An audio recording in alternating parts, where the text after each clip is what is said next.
Anak, ano nagdadala sa iyo rito? Father, may kailangan po akong sabihin. Sige. Walang tinatalikuran ng ating Panginoon, anak. Sige, maupo ka lang dyan. Magsimula tayo. Sa ngalan ng Ama, at ng Anak, at ng Espiritu Santo. Amen. Basbasan niyo po ako, Father. At nandito ako ngayon para ipakumpisal ang mga taong lumalayo sa kalooban ng Diyos. Sige, sabihin mo sa akin ang iyong mga sala.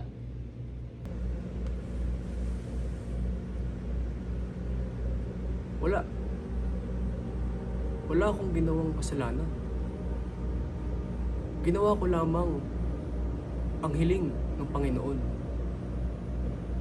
Aking trabaho. Pero dati, hindi ko pa alam kung ano yun.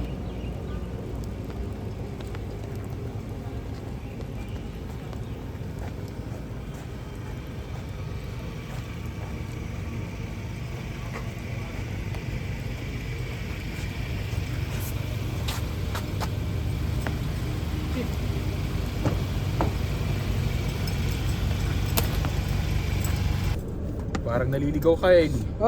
Pasensya na. Okay lang. Unang pagkahataon mo pa lang naman to eh. May bilin ako sa'yo. Ano po yun? Tagal ka lang sarhento ko. Sa tingin ko ay handa ka na sa ganito klaseng kaso. Tamang-tama rin ang panahon ngayon. Siguradong may makakuha kang pang Noche Buena sa pamilya mo. Salamat po. Bye, Bast. May natanggap kaming impormasyon na may gaganapin mamayang gabi. Sigurado ka po ba dito? Na ano? Kaya mo? Hindi, nagtatanong po ako kung sigurado ka po ba na Na ano? tama po ito. Sargento Elias Daguman. Tao ka ba? Siguro naman po, oo. At bilang tao, anong ambag mo sa lipunan? Ambag? Pagiging pulis po. At bilang isang pulis, anong trabaho mo? Na protektahan po ang mga mamamayan. Alam mo ba ang rason kung bakit hindi umaasenso ang bayan na ito? Dahil hindi natin alam kung sino ang mga taong kailangang iligtas. Ang mga taong yan, di ko nga matawag na tao. Mas kagaya nila ang mga lamok, mga demonyo na walang silbi sa bayan, at sumisip-sip lamang sa dugo na pinaghirapan ng ating lipunan. At kapag hinayaan lang natin ang mga yan, malulunok na nila ang buong bayan sa kanilang kasakiman. Paano tayo magbabago, di ba? Kung hahayaan lang natin yung mga taong yan. Kung hindi tayo gagawa, sino? Yung korte? Yung sistema?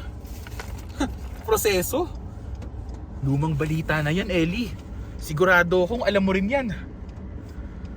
Hindi yan gagalaw. Pagkatapos nilang ayusin at litisin ng isang kaso, dumoble na yung iba. Isipin mo na maigi, Ellie. Hindi to pagpatay, kundi paglilinis lamang. Isang walang kwentang buhay lamang ay makakapagpabuti ka na sa bayan. Isang putok lamang ng baril ay maliligtas mo ang libo-libo. Ellie, hindi to pagpatay, kundi isang paglilinis. Paghila mo lang ng gatilyo, magdadala ka ng kabutihan sa bayan na pinaglilingkuran mo.